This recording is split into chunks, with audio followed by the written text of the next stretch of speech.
And yes, I'm very much looking forward to our last panel for today. How is retail media performing? The buy-side view. And this panel will provide a comprehensive buy-side perspective on the performance of retail media, from which you will gain valuable insights into the effectiveness of retail media campaigns from the viewpoint of advertisers and agencies. So thank you, Jason. And I'm handing over to you. Thank you so much, Patricia. What a brilliant event it's been so far. Some absolutely fascinating insights, and I'm really proud to be moderating this final panel. I'm very biased, so I think we saved the best to last here. And I have an absolutely mammoth panel of experts from across the board. So I think I'm not going to waste any more time, and let's get into some introductions. So Michelle, do you want to introduce yourself? Sure. So hi, everyone. I'm Michelle Urwin, Executive Vice President of Marketing at Skai. For those of you who aren't familiar, we used to be Kenshoo, and we're an omnichannel platform for all of the walled gardens. So Amazon, all of the Criteo retailers, and so on and so forth, plus, of course, Google, Facebook, and everybody else. Thanks, Michelle. Kenshoo, that's definitely a blast from the past. I got so used to using Skai, but thanks for that. Paul. Hi, I'm Paul Dahill. Nice to meet you all. I'm a bit of a retail media veteran. You can tell by the grey hair. And I'm joining today. I work for the organization Koddi. Those of you that are not familiar with us, we're a commerce media platform. We think of ourselves as kind of next generation, on-site, off-site, in-store. We're some of the largest platforms that are out there. So yeah, very excited to join today and kind of think a little bit about what we hear from sometimes from the sell side when they're trying to build things for the buy side and what they're hearing from that side. So yeah, excited to join. Thanks a lot, Paul. I definitely think you're more silver fox than grey from me. Always fishing for compliments, Jason. Thank you. Great stuff. Robert, over to you. Yeah, hi, Robert Jozić from Schwarz Group, the retail media sales house of Lidl and Kaufland. And yeah, thank you for having me here. Perfect. Thanks so much, Robert. I did a panel with, I think my very first panel about a year and a half ago with Robert in London. So thrilled to have you on today. Our special guest from the World Federation of Advertisers, Tom, do you want to go ahead? Thanks, Jason. Hi, everyone. I'm Tom Ashby. I'm the global lead for media services here at WFA. If anyone doesn't know us, we are the trade organisation, the only global trade association representing marketers. We have 151 global corporates in membership, plus 62 national advertiser associations.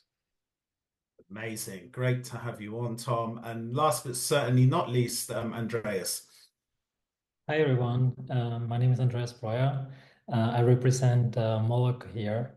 Moloco is a US-based ad tech company. We are a big scale-up focused on a DSP, also video streaming, and a large commerce media business that we're currently building out in Europe, and excited to talk to everyone here. Great. Thanks for the intro. So like we're saying, how is retail media performing? This is the buy side view. Clearly not everyone is from the buy side on the panel, but they're going to be bringing that buying side perspective. So really important to remember that. Andreas, I'm going to keep with you for the first answer to the first question, which is, how do advertisers and agencies perceive the effectiveness of retail media in reaching and engaging target audiences? And what factors contribute to a successful campaign? Yeah, I think it's a great question because it gets to the core of essentially what's the value of retail media. Ultimately, it's a media category that is not just growing fast, but that also has inherently much more value than many other media categories. And so I think in terms of like effectiveness, ultimately, retail media networks need to be able to show performance, right? Prove the value, demonstrate the value that is in there. And that allows ultimately to attract additional advertisers and then build in additional high-performing inventory. Like to illustrate how you can see this with the largest players globally, If you currently look at like, you know, the Amazons of the world, and you go to Amazon in the US, ultimately what it meant in terms of like relevancy and personalization. If you look at like Amazon's results, everything in the US currently is like an ad. You go on Amazon, anything you can click is ultimately an ad. And it only works because ads are so highly performant that that it is okay for users to do so. That allows also like for that high performance ultimately. It's a great point. It's a great point, Andreas. I was having a chat with someone via LinkedIn who I used to work with, and they were talking about the experience on that platform. They were searching for a Lego product, and you know, it was quite difficult to find a Lego product on that search results page, which is really interesting, and you know, great for all of the other brands that are trying to conquest. But a really good point. Tom, I'm going to pass over to you on that one. Yeah, and I completely back up from the buy side of what you were saying before, Andreas. I think the real benefits that are seen is this closed loop and this sort of short, direct feedback from changes to results to sales that we see, and really generating the strong levels of data that can be created, which means that campaigns can be optimized for real results in real time. So that fast feedback mechanism, I think, is a really strong beneficiary advantage of the media channel. Cheers, Tom. And Robert. Yeah, I think without now repeating what the colleague said, I think the relevance of the lower funnel is a given in terms of influencing buyers' decisions or consumer decisions. There is, of course, this gravity of the lower funnel. Nor actually now talking about the true media potential is actually of leveraging this also in upper funnel.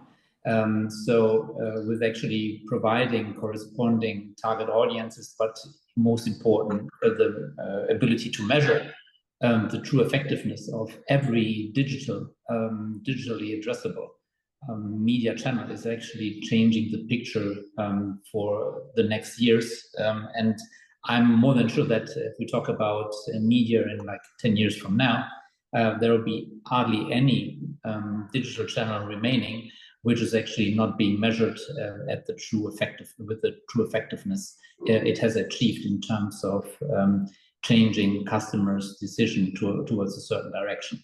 So, and having said that, this is actually, I think, also the goal and the direction most of the advertisers already today, sorry, but of course also the agencies are looking at. So is this bet turning around actually also the one we should all follow up on with corresponding early investments and trying to access the learning curve rather sooner than later in order also to gain a competitive advantage, which actually matters not only towards the advertisers, but of course also the agencies setting up corresponding expertise and of course also corresponding experience in this regard. It's a brilliant point, Robert. I feel effectiveness is really coming to the fore, and retail media offers that ultimate effectiveness with, you know, the range of metrics that we can offer that go beyond you know, media metrics. It's a great point. I do see a lot going full cycle in relation to client conversations that we're having at the moment. Finally on this one, I'm going to pass over to Michelle. Yeah, so I mean, Robert's just mentioned this kind of shift to upper funnel, and we're seeing it more and more in retail media. Like I think offsite's projected to even start to surpass on-site next year, and how you measure success starts to change. Like you're looking at different metrics, things like brand lift, which are obviously kind of a little bit harder to get to and a bit more subjective. But I think also in this scenario, the factors that are contributing to success are very different. Like you're starting to think about creative for the first time and what elements of your creative are performing in different ad formats and what actual color of an ad is actually having an impact and the words on there and the image and things like that, that as kind of traditional search marketers on site retail media, we've not had to think about before. So that's kind of one area or one factor that's differing. I think the other one is audiences. Like, again, we've not really had to think about that. We've been very focused on keywords. Now we're starting to look at audience data at every stage of the journey. Like, we need to understand them. We need to create new audiences. There's a lot that's kind of developing around AMC and what you can do there. So I think there's just new factors coming in all the time that is going to impact the effectiveness of these campaigns. Yeah, it's a brilliant point on creative because you know, I always feel like I always equate creative to like tires on a race car. It's like, you know, the track is your audience. That's what connects you to it. And like you quite rightly said, you know, we focus on so many of the other things around targeting formats, all of this kind of stuff, and then the creative, you know, has traditionally sometimes been an afterthought. So I really feel like, you know, that's real low hanging fruit immediately, and with the format expansion, it brings creative to the forefront a lot more. It's a brilliant point. So I'm going to stick with you, Michelle, and we got a great question for question 2. So what is your view on return on ad spend versus incrementality in relation to the level of value they offer advertisers through retail media, and which is the most important in your opinion? Okay, I don't think there's even a debate anymore, personally. I think that we've all agreed that we need to move beyond ROAS. I think actually the debate changes to what is the best way to measure incrementality, and that's a whole new discussion around like, what metrics do you look at? How do you even define incrementality? So I think that, like, everybody we speak to, we have a lot of conversations and everybody defines it differently. Like, we and others have started to introduce iROAS as a metric within our platforms that you can start to optimize to, but even that's quite short term. I think Georgia mentioned that earlier, like, it's still looking at the here and now and performance of campaigns. I think there's a need for kind of other metrics, and the way we're thinking about it is much more around kind of incrementality indicators that start to take kind of longer term factors into consideration. So things like the brand lift that I mentioned, and new to brand and incremental sales. I think everybody has their own definition of incrementality, and there needs to be flexibility in the measurement. So yeah, I think we've moved beyond ROAS. We're into incrementality, and now the debate is around, like, what are we going to look at there? Like, how do we talk about that? How do we define it? How do we measure it? Perfect. So it's a new frontier, and it's more about kind of how do we do that in the most effective way for advertisers. Paul, you've been very patient waiting to enter the fray. So yeah, please do. I love this topic. I feel like incrementality's come up on every single one of these debates so far, and probably rightly so. I love the piece on Yora's panel where, you know, she was talking, I think at the beginning, about how we're going to start getting into standardization, right, and guidelines around incrementality. And I think that's going to be really, really important. I think also Claude on the previous panel, I keep referencing the other panels here, sorry. They talked about reach often being a campaign objective. I think there's something in that. So ultimately, what is the objective of the campaign? I think Georgia also said this on another panel. So sometimes it's reach, sometimes it's market share, sometimes it's incrementality, sometimes it's growing the overall category, right? Some of the big CPG guys think in terms of in those terms. So I think incrementality, I mean, what is it, right? Ultimately, it's like an A/B test, right? When it's done well, the idea is you've got the control, you're testing control. And I think retailers are really well placed to be running that kind of thing themselves. I think we'll see how that plays out. There's a view maybe around marking your own homework, right? Which I can understand. But ultimately, if testing control, A/B testing is what retailers do all the time, right? All the time. You think about the different aspects of the website, how many placements are appearing, you know, different views being given to different types of individuals. So the technology in some ways already exists, right? The methodology exists. It's simply a kind of rolling out, and it's a little bit of a catch-up, I think, for vendors and the ad tech vendors to start introducing some of this, and we're certainly already doing this. So I think iROAS, as Michelle was talking about, is kind of already here to some extent. And I think one of the interesting points is that I'd love to kind of hear some thoughts around this, is that there's a little bit of a reluctance, I think, from the sell side to introduce a sort of default reporting of incrementality, because maybe people might get a little bit too hooked on that and they start to ignore some of those other initial campaign objectives, right? And I think there's something about perhaps maturity of markets, or similar to what Cortland was saying about the sophistication of the buyer of retail media at this point. ROAS is something that's understood. If we start to include incrementality, or we start targeting against incrementality, what will that mean to that ROAS, right? In most cases, the ROAS changes in a negative way if you're focused very much on incrementality. But I think it's not going away, and I think Michelle was talking about that, right? And I think just to sort of finish this point, when we think about maxing out on the sell side on site, so you think about every available impression that I've got that I'm likely going to be serving an ad, I need to make the most of that. I need to optimize the yield behind that.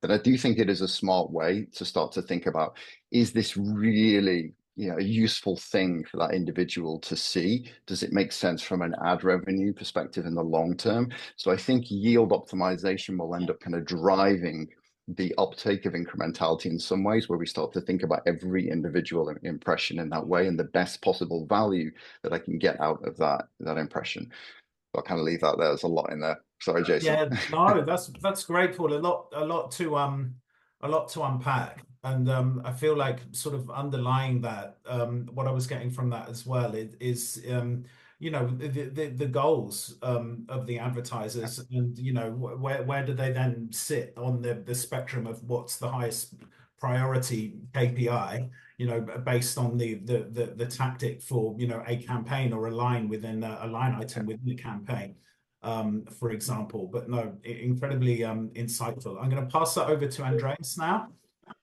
Yeah, happy to like add just a few points. And by the way, I love like the passion that is there for both incrementality and just like how we measure the value of like our media category. You know, just a few things to add for clarity. I think, you know, incrementality obviously is critical. Ultimately, campaigns should be measured by incrementality. I think there's like not too much of a, that's not a very controversial statement. And in terms of, you know, how to actually do that, to the point that Paul made earlier, wait a second, like the media category is probably not fully there yet. And so there's like ways to develop. I think the way to get there is there needs to be a lot of like transparency on calculation, right? Because ultimately there needs to be trust, and where things are often like not the most trustworthy is the calculation around it. So specifically the control groups. So I think like that's ultimately where sophistication can develop. And then in terms of like how to optimize campaigns specifically, you know, using incremental conversion rate to optimize campaigns in the short run, I think that's the way to go. But then like ultimately measuring a campaign and its effectiveness, incrementality is the way to go. Thanks a lot, Andreas. And finally, I'm going to pass over to Robert this one. Yeah, thank you, Jason. So first of all, I think I have to take a different position here in a way that I do not agree on some of the statements before, because to be very honest, within the context of incrementality versus ROAS, it's actually a fundamental change, which we haven't had ever since before. The big USP of retail media since its invention was actually to measure direct ROAS, which was great compared to anything else you've had before. But now, of course, we also see a very high influential or let's say dilution in the way ROAS is used, because nowadays actually it's the ultimate explanation of why a campaign was successful, yes or no. And at the same point in time, we saw a significant increase in the way and the varieties ROAS definitions could take, all until adjacent ROAS were actually a more or broader set of articles were put into the picture of measuring the success of a campaign, although the advertised product wasn't bought at all, up to Halo ROAS. So to be very honest here, I think this one can stay for a number of reasons, but incrementality is there and will also stay. And it's for me more of an additional view on the effectiveness of the campaign. And now whether the advertiser is looking exactly for this effectiveness or for something else, I think needless to discuss on, because when you can request a corresponding IROAS measurement and you get this in addition as an additional information, then you will make use of it. Secondly, it has a very significant effect, not only on the existing portfolio, but the portfolio of retail media products to come. For example, in food retail business, actually grocery business, still more than 80% of the business is still running in brick and mortar stores. What we called offline in the past is now actually accessible via loyalty apps. And those one can measure incrementality even sharper than any kind of shopping app nowadays, because in most of the shopping apps you have like adjacent ROAS definitions which are ruining the picture, or in other words, making every media planner look good because the ROAS is quite high, independently of whether the true call to action was performed, yes or no. So given that, incrementality is something which has to stay and will be there as a permanent KPI measurement in the future. And by the way, not only for low funnel campaigns, we are right now seeing actually corresponding activities being performed by the MRC, by the Media Rating Council, and they are also focusing on corresponding IROAS incrementality definitions, but not just for retail media, it's for all digital channels.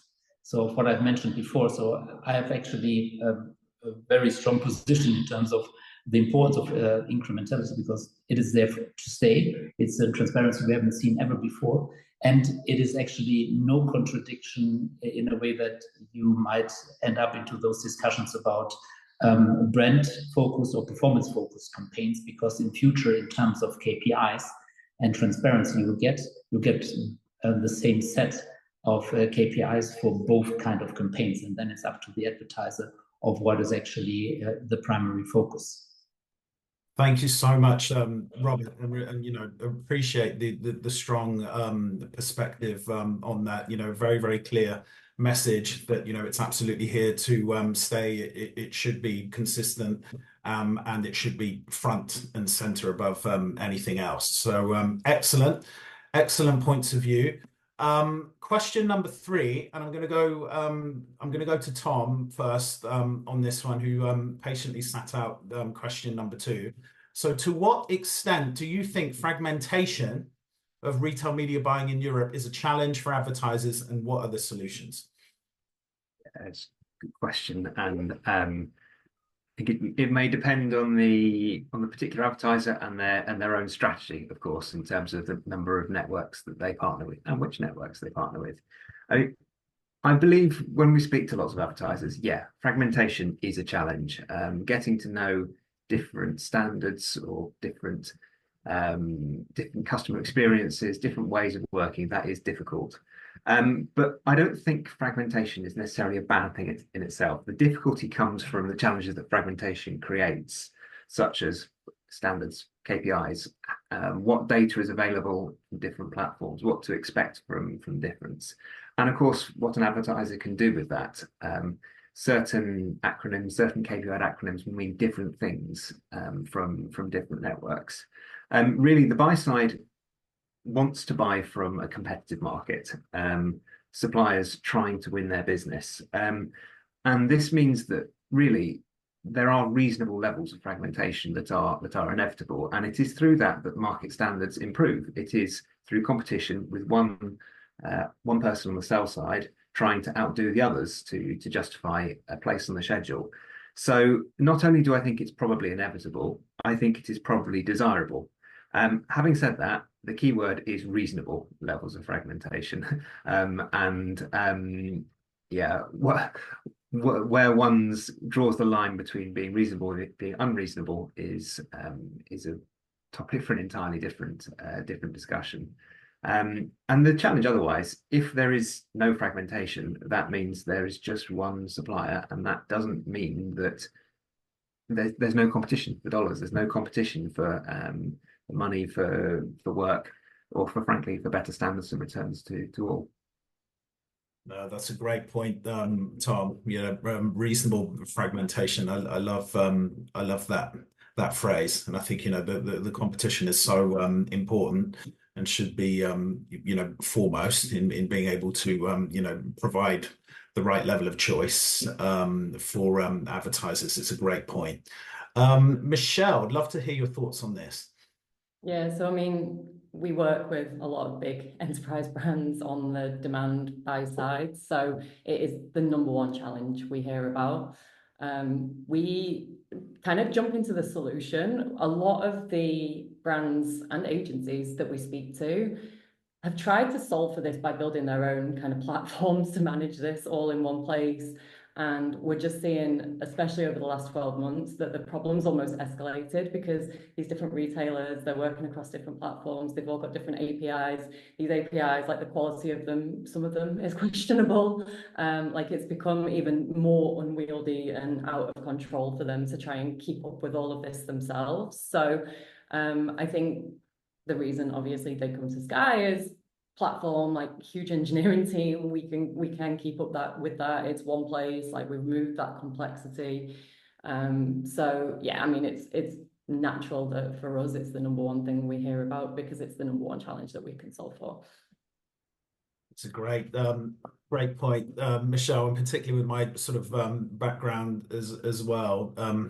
You know, the clients, the advertisers just need that simplicity of process, and yeah, it's just very, very difficult to service, you know, such a broadly fragmented space. And as these networks become more and more important across the board, it's only going to compound that issue. So it's a great point. Paul, over to you on this one. Thank you. I mean, I'm kind of a fan of fragmentation. I agree to some extent with what Tom was saying here, especially around the kind of monopoly versus, like, you know, what do we want, right? Obviously competition is a good thing for all industries. I mean, I feel like this is a temporary problem. I mean, temporary as in we've still got a few years left of this, but ultimately we went through this in programmatic. Buying from publishers was a nightmare, right? Different IOs, everyone had a different type of approach. It was really manual, buying a display campaign across regular publishers, right?